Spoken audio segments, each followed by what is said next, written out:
content over everything. Give me the microphone. So what I'm going to do, the sister wants to have a word.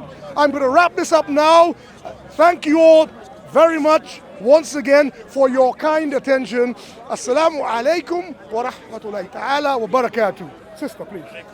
What I was going to ask him is true that female genital mutilation is practiced in East Africa, for example. There are Christians.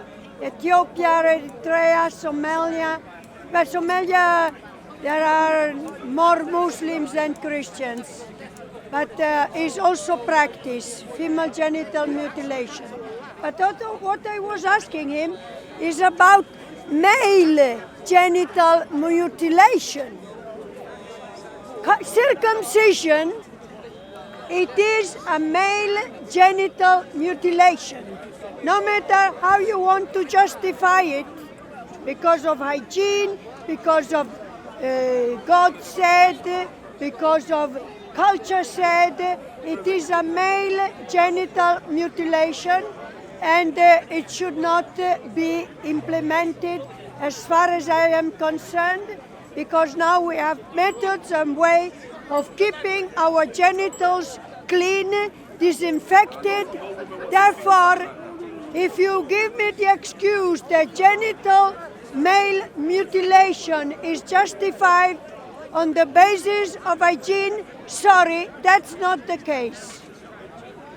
We can be keeping ourselves perfectly disinfected, disinsthetized by not having any kind of intervention on the human body which creates suffering, which creates distress in the child, especially because he's an infant and he cannot decide by himself if he wants to be genetically mutilated or not.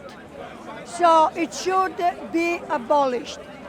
The priority of the human beings, universal priority, is do not inflict physical pain.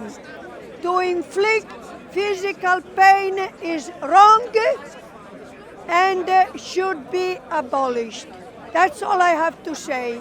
I can agree with many things he was saying, but when he started talking about FGM, no, that I do not agree. Because FGM and circumcisions are creating too much suffering and unnecessary suffering, and people should try to remove the suffering. Either physical, mental, and whatever suffering should be removed. We have a conscience. Our conscience dictates that there is such a thing as right and wrong. When you inflict suffering, is wrong, and you cannot justify wrong. Wrong must be fought and abolished, should never be justified. Thank you very much. This is the conclusion of the speech of Ajani. What is the name? Danjuma. And I just wanted to say he should also talk about male genital mutilation known as circumcision. Thank you very much.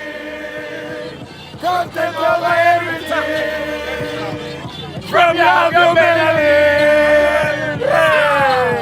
man, say it straight. Man, don't listen to BBC. Man, don't listen to ITV. Listen. COE. Man, don't listen to BBC. Man, don't listen to ITV.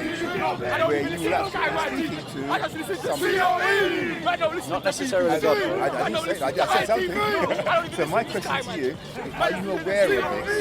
And are you aware even that some holy people back in the day would even do these things?